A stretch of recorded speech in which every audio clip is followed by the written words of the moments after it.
Jeffrey Epstein के island पर मिलने वाली जो सबसे अजीबो गरीब चीज थी वो कुछ और नहीं बल्कि यही बिल्डिंग थी। और जिस किसी ने भी इस बिल्डिंग को पहली बार देखा तो उसकी जबान से सबसे पहले यही अल्फाज निकले कि अरे ये तो एक टेम्पल है, भला यहाँ पर ये टेम्पल क्या कर रहा है। क्योंकि पूरी दुनिया जानती है कि जेफरी एप्स्टीन कोई और नहीं बल्कि वही इंसान है कि जो मौजूदा दौर में दुनिया के अंदर सबसे गंदे, सबसे घिनौने और सबसे शर्मनाक कामों के लिए जाना जाता है। और ये सारे गंदे और शर्मनाक काम वो खुद और उसके जो अमीर और ताकतवर दोस्त थे वो कहीं और नहीं बल्कि इसी टापू पर किया करते थे। तो जो टापू इन ताकतवर लोगों के गुनाहों का अड्डा हुआ करता था, वहाँ पर भला इस टेम्पल का क्या काम था। लोग आइलैंड पर मिलने वाली इस अजीबो गरीब बिल्डिंग से जुड़ी हुई इसी पहेली को ही हल करने की कोशिश कर रहे थे कि तभी अचानक से इस केस से जुड़ी हुई एक और भी ऐसी चीज नजर आई कि जिसने सबको हैरान कर दिया। वो चीज कुछ और नहीं बल्कि इस केस से रिलेटेड रिलीज होने वाले नए डॉक्यूमेंट्स में मौजूद एक ईमेल था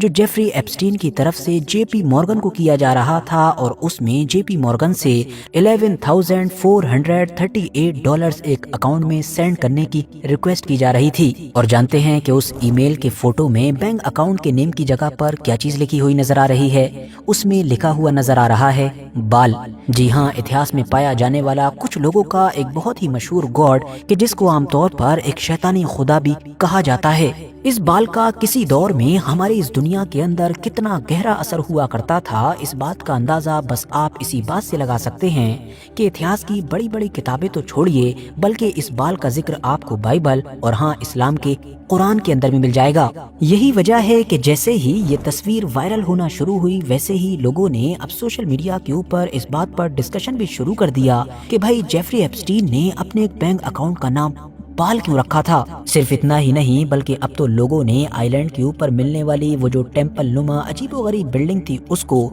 और जेफरी एप्स्टीन के इस ईमेल को लिंक करके अलग अलग थ्योरीज भी पोस्ट करनी शुरू कर दी। थ्योरीज के मुताबिक एप्स्टीन के इस आइलैंड पर छोटी बच्चियों के साथ वो गंदे, घिनौने और खतरनाक काम तो हुआ ही करते थे, मगर साथ ही साथ यहाँ पर छोटी बच्चियों की बलि भी चढ़ाई जाती थी और तो और उनका गोश्त भी खाया जाता था। और ये सब कुछ समुद्र के बीचों बीच इस सुनसान टापू पर शैतानी ताकतों को खुश करने के लिए किया जाता था। अब ये सारी थ्योरीज कहां से आई, क्यों आई और इनमें कितनी सच्चाई है और आखिर इस बाल का बच्चों को बलि चढ़ाने से क्या रिश्ता है, इन सारे ही सवालों के जवाब जानने के लिए हमारे लिए जरूरी है कि हम पहले बाल ही के बारे में जान लें कि आखिर ये क्या है और इसका पूरा इतिहास क्या है। तो दोस्तों ये बात है 1928 की कि जब आर्कियोलॉजिस्ट सीरिया के एक खास इलाके में खुदाई कर रहे थे। खुदाई करते करते अचानक से उनको पता चला कि जिस जगह पर खुदाई हो रही है ये कोई मामूली जगह नहीं है बल्कि आज से हजारों साल पहले यहाँ पर एक शहर हुआ करता था कि जिसको उग्रित कहा जाता था। इस जगह पर कैनान के लोग रहा करते थे। जी हाँ, वही कौम कि जिसने हजारों साल पहले उस पूरी जमीन को आबाद किया था कि जहाँ पर आज के दौर में सीरिया, लेबनान और वो पूरा इलाका कि जहाँ पर फिलिस्तीन और इजराइल मौजूद हैं। अब ये जो कैनान के लोग थे ये बड़े ही अजीब थे क्योंकि इनके अकीदे के मुताबिक इनका एक बड़ा खुदा था, एक सुप्रीम गॉड था कि जिसका नाम हुआ करता था एल, और इसी एल का एक बेटा भी हुआ करता था जिसका नाम था बाल। अब इन लोगों के मुताबिक ये जो गॉड का बेटा था बाल ये हद से ज्यादा गुस्से में रहा करता था। ये कैनान के लोग इस बाल की इबादत तो किया करते थे मगर मोहब्बत में नहीं बल्कि उसके गुस्से के डर की वजह से किया करते थे। इन लोगों का ये अकीदा था कि ये जो बारिश है, तूफान है या फिर ये जो अनाज उगता है या फिर हमारी औरतों के पेट में जो बच्चा पैदा होता है ये सारी ही चीजें इसी बाल के कंट्रोल में हैं। तो इसीलिए अगर किसी भी सूरत में ये बाल हमसे नाराज हो गया तो सूरत में ये बारिश को रोक देगा, अनाज को रोक देगा और हमारी औलादों को रोक देगा। इस तरह से हमसे औलादें, अनाज सब कुछ छिन जाएगा और हम पूरी तरीके से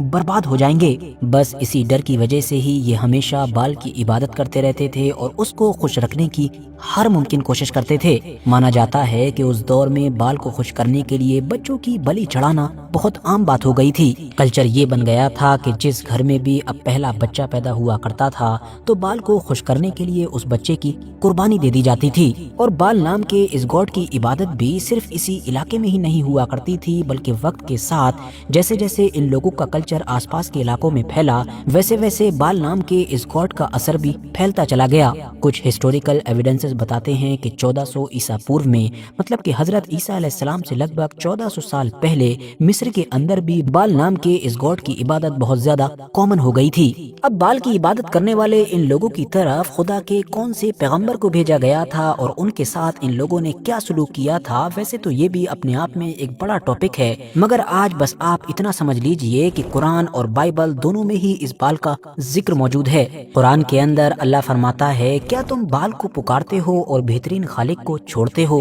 وہیں ہبرو بائبل کے اندر بھی بال کا ذکر لگ بھگ 100 بار کے قریب ہے، جس میں یہ بتایا گیا ہے کہ اسی بال کی وجہ سے ہی جو قوم بنی اسرائیل تھی وہ گمراہ ہوئی تھی، ان لوگوں نے اسی بال کی ہی عبادت شروع کر دی تھی۔ اب ویسے تو دوستو یہ 3-4 ہزار سال پرانا بال نام کا جو کچھ لوگوں کا گاڈ تھا، یہ وقت کے ساتھ یہودیت، عیسائیت اور اسلام جیسے مذاہب کی وجہ سے ختم ہی ہو گیا تھا۔ وقت کے ساتھ دنیا سے اس کا معنی نام بھی مٹ گیا تھا، لیکن اچانک سے پچھلے کچھ دشکوں سے لگاتار یہ نوٹس کیا جا رہا ہے کہ یہ بال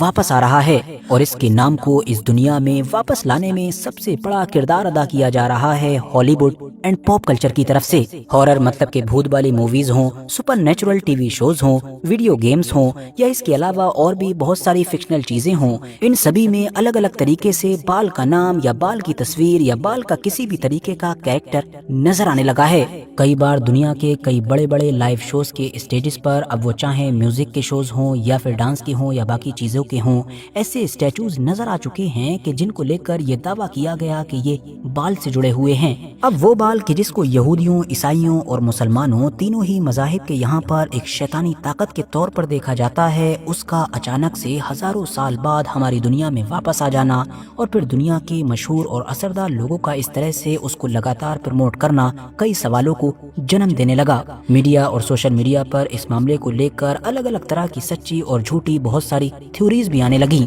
ایسی تھیوریز کہ جو ابھی بھی آ رہی ہیں اور ہر گزرتے وقت کے ساتھ بڑھتی ہی جا رہی ہیں۔ تو دوستو یہ چیزیں جان کر اب آپ لوگوں کو بال کے بارے میں تو لگ بھگ سب کچھ پتا چل ہی چکا ہوگا۔ اب اگر ڈائریکٹ ایپسٹین کے اس ای میل کی طرف آئیں کہ جو پچھلے کچھ دنوں سے لگاتار وائرل ہو رہا ہے، کہ جس کے اندر اس کے بینک اکاؤنٹ کے نیم کی جگہ پر بال لکھا ہوا ہے اور جہاں سے ہی یہ ساری تھیوری شروع ہوئی ہیں، تو اس کو لے کر شروعات میں بہت سارے لوگوں نے یہ بھی دعویٰ کیا کہ یہ فیک ہے اور شاید اے آئی جنریٹڈ ہے، مگر بعد میں جب جانچ پڑتال کی گئی تو پتا چلا کہ یہ کوئی اے آئی نہیں ہے بلکہ یہ اوریجنل ہے اور آفیشیل ویب سائٹ پر بھی موجود ہے، جس کا لنک ہم ڈسکرپشن میں بھی ڈال دیں گے تاکہ آپ لوگ چاہیں تو خود بھی چیک کر سکتے ہیں۔ تو اسی لیے جب ہم نے اپنے چھان بین کو اور آگے بڑھایا تو پتہ یہ چلا کہ ہاں یہ فوٹو تو اے آئی جنریٹڈ نہیں ہے بلکہ اوریجنل ہی ہے، مگر یہ جو اس میں ایپسٹین کے بینک اکاؤنٹ کا نیم بال دکھایا گیا ہے یہ صحیح نہیں ہے، شاید کسی سے اسکیننگ میں پرابلم ہوئی ہے یا پھر ٹائپنگ مسٹیک ہوئی ہے۔ اب ساتھیوں بھلے ہی بہت سارے میڈیا آؤٹلیٹس فیکٹ چیک کرنے کے بعد